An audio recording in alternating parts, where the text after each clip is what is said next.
বল খেলতেছিলাম, তখন আমরা ছিলাম ছোট।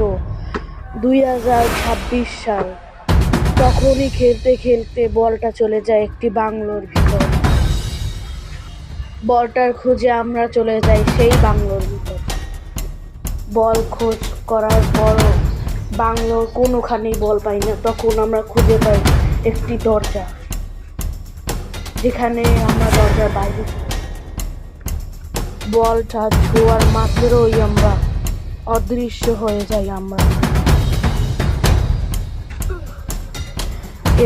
তারপর আমরা অদৃশ্য হয়ে একটি অচেনা জায়গায় আমরা ফেসে গেলাম।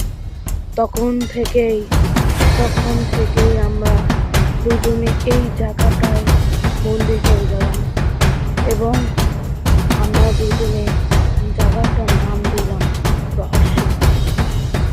হ্যালো বন্ধুরা, তোমাদের এই অ্যাডটি কেমন লাগলো? তো বন্ধুরা, এই অ্যাডটি যাওয়ার কারণ হলো এই নাটকটির নাম হলো রহস্য। তো আমরা 2025 সালের ফেব্রুয়ারি মাসের 15 তারিখ এই নাটকটি শুরু করি। তো বন্ধুরা, এই নাটকটি আমরা রোজ শুক্রবার করে এবং শনিবার আমরা আপলোড করব। তো মিস করো না কিন্তু।